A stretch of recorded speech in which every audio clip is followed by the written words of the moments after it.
Panther Nation, welcome back to Inside the Jungle, your weekly talk show dedicated to all things Bay Area Panthers football. I'm your host, Christina Tetreault, and I'm here in front of Sushi Confidential, and I'm about to sit down with head coach Rob Keefe to discuss our last game, keeping us undefeated 5-0 against the San Diego Strikeforce, and our upcoming game, which is bound to be our biggest yet. Come on.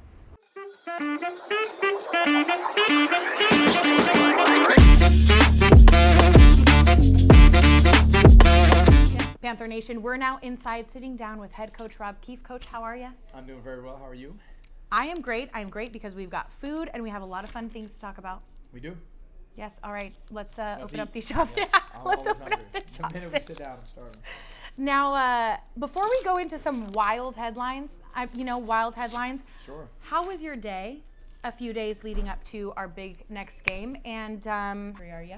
I'm very hungry. I'm always hungry. Always running around doing things, which is a good sign because we're very busy in the preparation of playing a 5-0 Vegas Nighthawks team, and it was a great day of preparation. I'm excited. I think it's going to be an awesome game. Mm-hmm. Now, before we get to the big game coming up this weekend, possibly one of our biggest yet, two 5-0 teams. Yep. To get there, we had to play a game last week, 2 games in a row. Yes. This one against San Diego Strikeforce, Battle of California, back-to-back weeks. Now, the game we did come across, obviously, with a win to make us 5-0. But we did not get there very easily, and it was a very close game. Yep. 33-32. Before we jump into big headlines about it, how would you say overall it went, and what was the feeling right after the game? Well, I think it was a tale of two halves. I mean, really, if you look at it. So from a coaching perspective, halftime was awesome. The first 2 quarters were great. Sure. San Diego, which was the team that was leading the league in scoring offense coming into that game, didn't score an offensive touchdown in the first half. And so defensively, we were doing what we needed to do. Started off pretty positively. What was it, 33-6 leading? Yeah, it was 26-6, I believe, at halftime, if I remember correctly. And offense was doing their thing. We were moving the ball well. Guys were healthy. Everything was going great. And then kind of changed momentum there at halftime. And we do have a third quarter problem, and that's something that I'm not shying away from. Other teams obviously know that. We have to come out of halftime more composed, more focused. We can't let our foot off the gas, if you will. We scored 7 points in the second half, and so it just we weren't clicking the way that we should on offense. We weren't moving the ball. We were getting stopped. Defense was doing everything I think they could, and then eventually San Diego noticed it, momentum shifted, and then here you go, got the crowd back into it, and fortunately enough, we were able to come out of there with a win. But I'm glad that time eventually ran out, and we were able to get to 5-0. When you talk about the issue in the third quarter, why do you think it is? Well, sorry, as I asked you right. No, it's delicious, by the way. No, I think it's just a maturity thing, and I think you just look. We have a young team. There's nothing wrong with it. I'm an old school coach when it comes down to accountability. Just be very honest, be very transparent. Is it concentration? Is it a lack of focus? Is it just a belief that we're going to win? Other people are going to do their jobs. Everybody's got to continue to put their foot on the gas. And this is professional football. They get paid too. They're not going to stop. Right. If we were down by 20 points, we're not going to stop. That's just that's not in our DNA. Either. So it's just I think it's a learned thing. I think it's just part of being a mentally tough person. I think it's a part of being a professional, just to continue to go till that final whistle blows. But nevertheless, I'm glad it happened because it's always easy to teach off those things in a win, and so it's only going to make us stronger in the long run. Now, third quarter obviously lost that momentum. Do you think that there's a confidence issue when that happens? Yeah, I think in anybody's business, whether you're, whatever you do for a profession, when things aren't going your way, how do you respond to it? And are you able to, compartmentalize and kind of put things, in a cubby and say, hey, okay, let's let it go, or does it continue to steamroll? And yeah, it steamrolled. I think some people lost their composure. There was some yelling and screaming going on, which wasn't cool. And you just have to learn to calm down. And for me, again, I say this as a professional who's done this for the last 20 years, and when you're 23, 24, and you're learning how to be a professional, you got to know that you just have to stay composed and fight through it. And so we're learning how to fight through, and again, to be 5-0 and still learning these lessons is a pretty cool experience too. Now, leading up to the third quarter, did you see any signs of any conflict possibly happening in regards to the players hearing the yelling, etc., just that added to tension of that? Yeah, I mean, look, I think it's a violent game. You know, I mean, I'm not gonna shy. 2 weeks in a row. 2 weeks in a row, and when you play a team back to back, it's already heated. We knew that they were getting irritated that they were losing, and then they could possibly obviously go 0-2 versus us, which is going to have big playoff implications if you really think about it when it comes down, to the end of the season. And yeah, there were some heated words that were saying back and forth. That's just football, Sure. and you have to learn how to brush that stuff off. And then, as they started coming back, all of a sudden, our fear of loss started kicking in. Their sense of confidence started getting higher. Their fans got into it. Now, all of a sudden, the crowd's getting louder. And then, that's just pressure. If you haven't felt that before, it's just added stress to you. So, without a doubt. And so these are, again, all learned things that you have to just learn how to fight through and you learn how to, compensate for. I'm going to start off with the big headline there. Sure. This wasn't until the fourth, but there was an altercation of some type in the stands. Yep. We had players, as did the Strikeforce, leave the field, go into the stands, or people from their sides of the bleachers, if you will, that the teams are on, go into the stand as well. What happened, and what was your viewpoint in regards to how the team reacted? Yeah, I think, look, I'll keep it short, because it's like, at the end of the day, there was an altercation between fans in the stands. And those fans happen to be relatives of our team members. And it was between basically two families getting into it. And one family was related to a San Diego Strikeforce player. One family was related to a Bay Area Panther player. And so probably what was happening, a lot of trash talking was going back and forth. Not a lot of security involved, unfortunately. Why fans were sitting together that close that maybe were, kind of heated rivals to begin with. I mean, that's neither here nor there. Right. Shouldn't have happened. And then, instinctually, some of our players went in to remove their children from the environment. Luckily, no punches were thrown by our players or anything like that. No punches were thrown by the Strikeforce players. Literally, they went into protect and just kind of separate their family members. And, in hindsight, I mean, they happened so quick. We wanted to grab them to not go in. I'm glad that could have got really bad. Sure. It's an embarrassing moment, I think, for our team. A learning experience nonetheless. Commissioner came out with a great statement in the sense where it protected the players. I was really proud of that. He knew that, hey, if you see your significant other in a fight, like, you're going to help, especially when two young kids are involved. And so, it sucks. They're going to be suspended for a little bit, and we're going to learn from it. And their teammates rallied around, and we just got to step up and continue winning football games. Now, I know a lot of fans have been talking about this online, and if fans do have that question, you said the commissioner went ahead and put out that statement. Yep. Where can people go ahead and find that if they want to find more information? Again, we're not going to hit home with any details here. Like you said, not here nor there, or really our place to do that. But if they wanted to find the commissioner's letter, where should they go? Yeah, just IFL.com. Go IFL. IndoorFootballLeague.com. All the Indoor Football League social media sites. And I was glad the way that it read. It was like, hey, a noble act to go in there to diffuse a situation. That's really what it was. But you still can't go in the stands. Right. And our guys know that. At the end of the day, it was just a really, really quick reaction. Yeah. But he protected the players, which I appreciated. But at the end of the day, you have to protect sponsors and the money, and that's just how it goes. And I'm just glad. Hold people accountable. Without a doubt, you have to do that. Honor them. Without a doubt. And so it's like, hey, it's a kind of a what do you do situation. I'm glad it wasn't for a longer period of time. It's going to be for 3 games. Okay. So we'll lose 3 players for 3 games, and we'll continue to move forward. And, it's a learning experience for everyone. Now, in regards to the grand scheme of things, that's going to be a very small moment at the end of the day. Yes. Probably a lot of heat in that moment. In regards to how you react as a coach and then what happens and how much drive was there leading into after this win going into training because of certain things like that? Yeah, I mean, look, as a professional football coach, my mind thinks very quickly, and I'm able to really process things in a fast pace. And so the minute that unfortunately you saw what was occurring, there's going to be suspensions. And so let's get through this game, let's win it, and then you get on the phone and then you see who you already have in house to kind of step up. But then if you have to sign new players, and so the minute we got back to the hotel, I was on the phone and with players that I knew were going to probably have to replace these players that we lost, and that's just how it goes. And my job and our coaching staff's job is to prepare the players that are now here, and the players that are here are their job is to accept the players that are now going to come to help us. And now you got a new family member to help win football games, and you just continue to move on.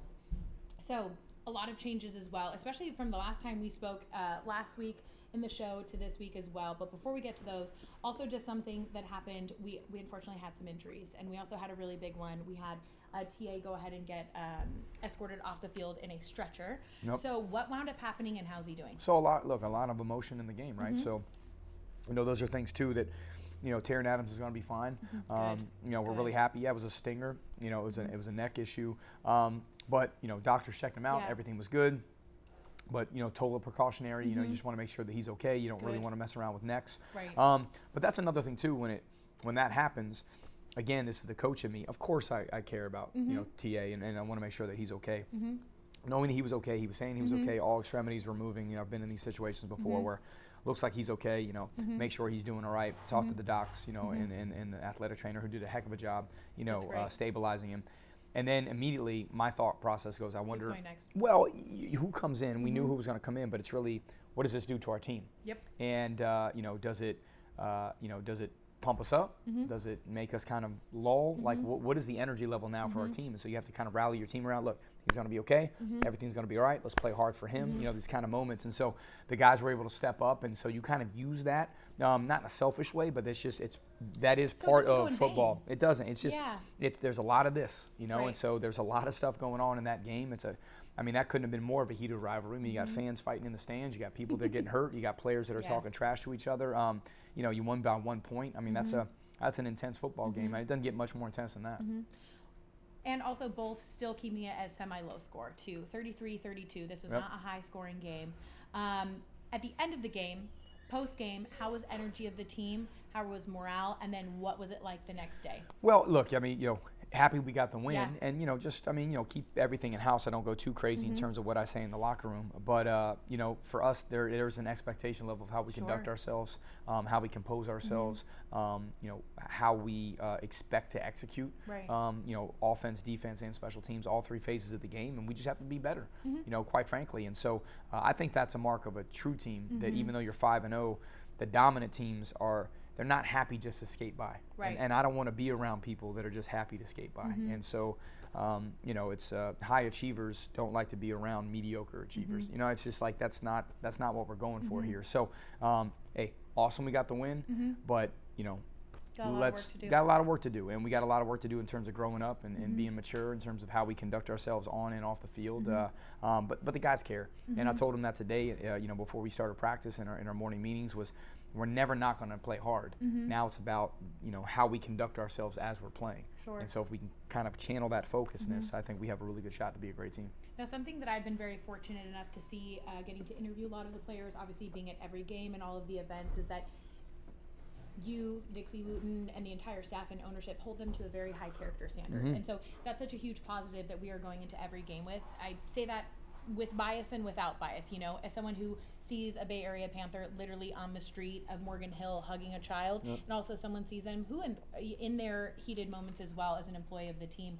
But it's really evident that they're the men of high character. So, they're already leading into that with some really great, I guess you could say morality of some kind. They're all really good guys. I can also imagine that they would use this experience as something to just propel them even higher forward. Without a doubt, we have awesome dudes. We really, really do, and I love every single one of them. We literally just talked to two of them earlier. Just fantastic guys. They really, really are. Yeah. And you just have to, in the moment. And when I say that about conduct yourself, it's about when it's 4th down, 4th and goal, 4-yard line, how are you composing yourself? And that's the conduct that we're talking about. We're not talking about doing anything wrong. Right. We're talking about literally, are you able to be in the moment? And that's the conduct that we want, guys that are able to focus, kind of ice water in the veins kind of mentality. And that's kind of that killer instinct that we need to have, not kind of just kind of be nervous and wig out. And that's when you see a lot of trash talking, that's what's happening. Right. It's the nerves are starting to really overtake because you're not in the moment. And so we're just teaching. We're teaching how to be a pro, and we're learning. And I love that we are. That's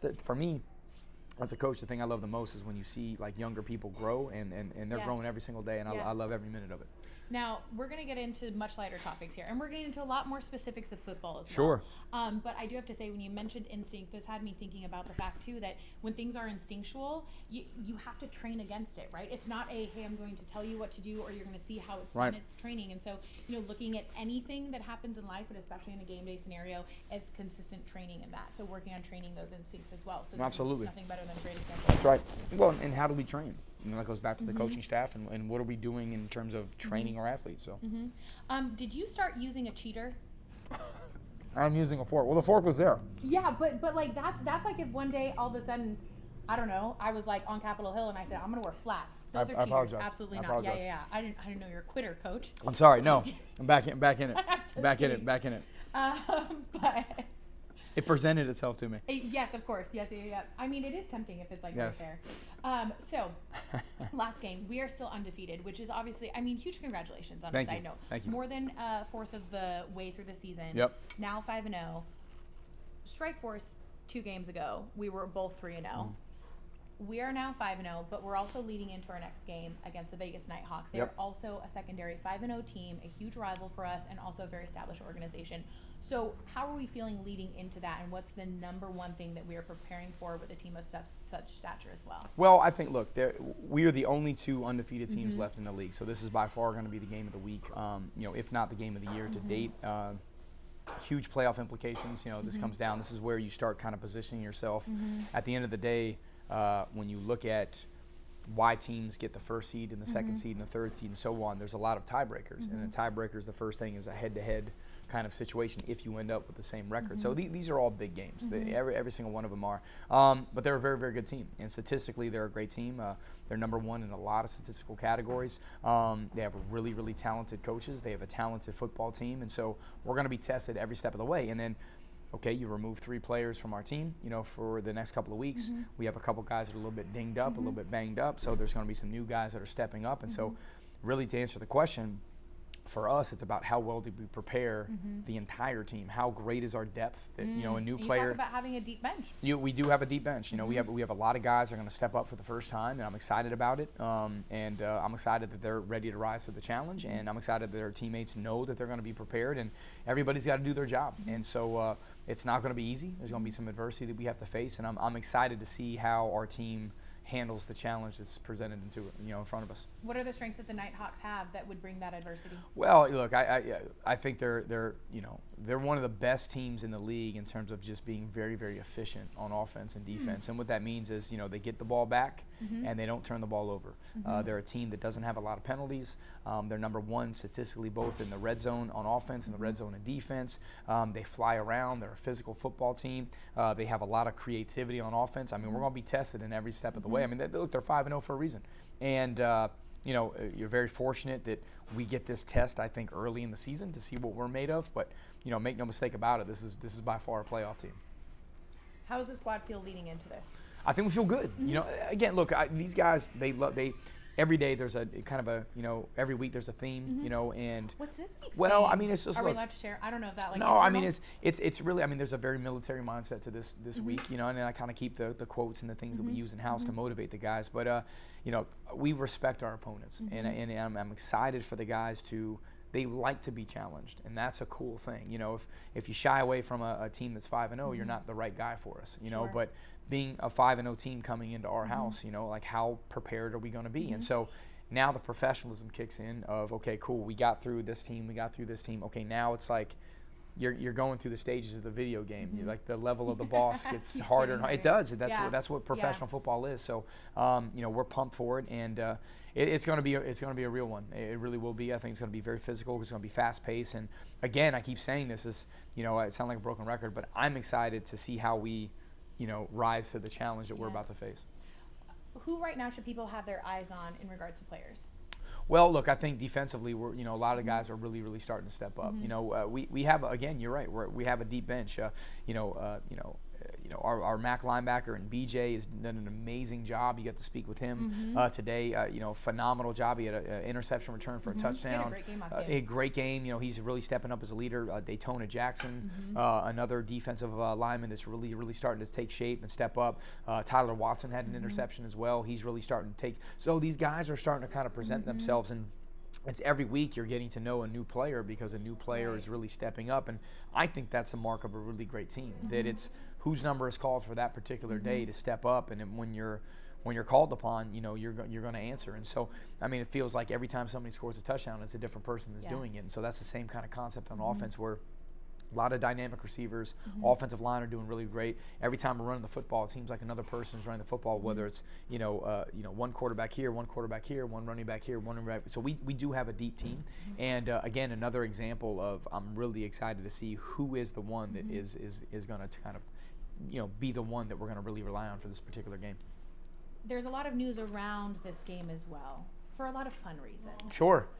It happens to be May the 4th. Yes. It is not just the day before Cinco de Mayo. No. What is May the 4th, and what is the famous tagline? I will let you say it. Yes. I mean, may the 4th be with you, right? And with you as well. Yes. Thank you so much. I appreciate it. Is this where we grab the lifesavers? Yeah, why not? Yes. I would like you to know when you I didn't know move that them. did that. Yeah, here, wait. Yeah. Yes. I like purple too. Perfect. Actually, BJ is the one who said that his favorite Star Wars player, I think it's like a left and right. Yeah. This one sounds like a helicopter. So Star Wars night. It's Star Wars So night. we're rocking and rolling with Star Wars. I'm excited about it. I'm excited to see costumes in the stands. Yes. Yes. It's a good feel. So every time, I mean, how often is it what? Now help me out with the monthly calendar here. Is it every year, once every 7 years? This lands on a Saturday night? Is that how it rolls? On a 7. I'm going to say that's accurate. Let's say as something someone like that. who totally knows that. So the fact that May the 4th be with you is landing on a Saturday. night. It's cool. When so, the Bay Area Panthers are undefeated. Yes, undefeated, right? So going for 6-0 on Star Wars night. May the 4th be with you on May 4th. Yes. Are you dressing up as a character? Oh, please. When am I not? Yes, I'm excited. Actually, I think that's maybe a perfect time for a quick entrance from our videographer, Chris. Christopher, so sorry to pull you in front of the camera without telling you. Could you please assist us with said items?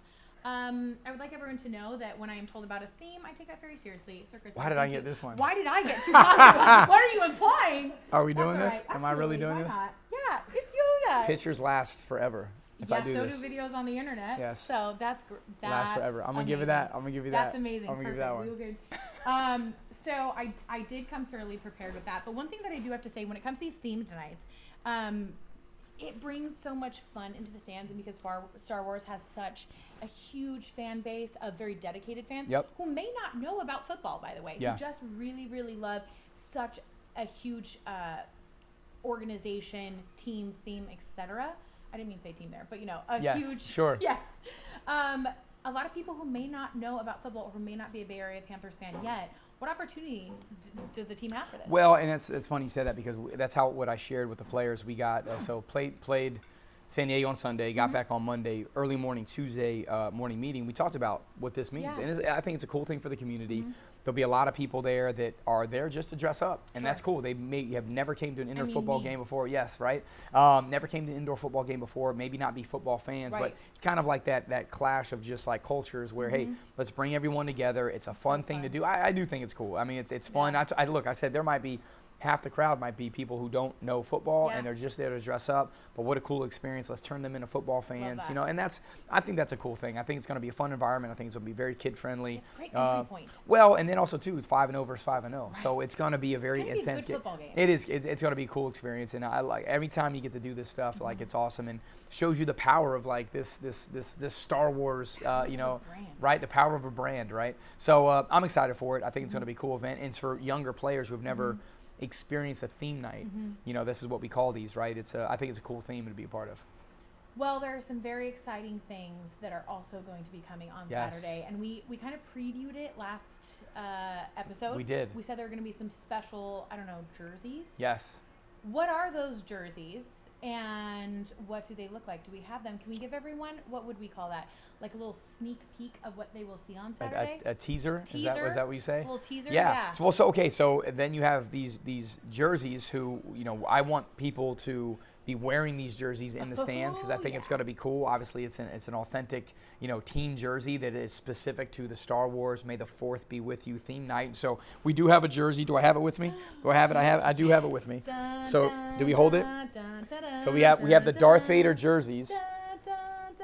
Now you tell me, you tell me, you tell the people all the cool things that we're doing with this stuff. All right, so This is a team-issued IFL official. Yeah, IFL patch. Lucasfilms officially certified Bay Area Panthers jersey, Darth Vader edition. Yes. We've only got about 40 to 45 of these, meaning it was a one run. We only did one run of these specifically for Star Wars night or until they sell out. So for a limited time, people can get these. Now, let's say hypothetically speaking, there were some really exciting things like a raffle. Yes. Hypothetically, of course.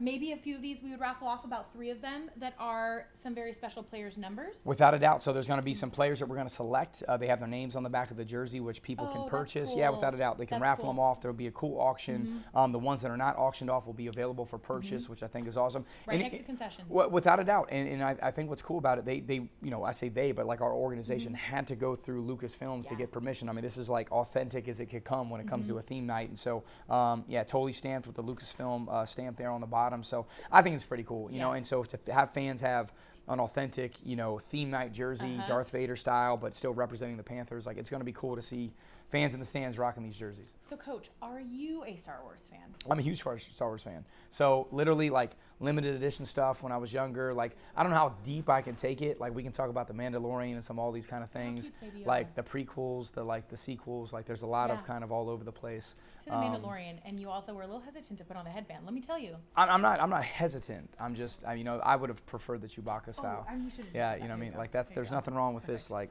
and I'm not going to do the Wookiee or anything like that, but I could easily take it that far. I could easily do that. Who's your favorite Star Wars character? Han Solo, by far. Oh, okay. Han okay, Solo. Yeah, you come on. You knew immediately. There was Han no, Solo. That's the guy right there. All right. Yeah. Why? Let's get into this. Why? Han Solo. I mean, he's doing whatever he needs to do to get the job done. Yeah, protagonist. Absolutely. Okay. Yeah. Young Harrison Ford rocking it. Yeah, and that's what it's all about. Some more fun things about the team. What do we have coming up that people can get excited for in the season? Because though we have this home game, we also have the rest of the season for people to start supporting. What do we have coming in the future? I mean, this is cool stuff. I mean, it's just starting to happen, and hopefully people understand that we are the real deal, and I really respect the players. Like, we have great players, we have great coaches, we have great organization. These theme nights are awesome. At the end of the day, it's entertainment. Even when you talk about, hey, the San Diego Strikeforce game, how crazy that game was, that's entertainment. It's a very entertaining. I was listening to it the whole time in my headphones, immediately turned my head. I mean, that's exactly what it is. And so, when you talk about like what Saturday night's going to be, I mean, that is an unbelievable, in my opinion, experience. 5-0 versus 5-0, Vegas Nighthawks coming in, Evil Empire stuff, right? We're doing this whole themes thing, so it's cool, and so we want people to support, and then we're excited to obviously have the opportunity to get to 6-0 and just keep this thing going and have more cool nights ahead of us.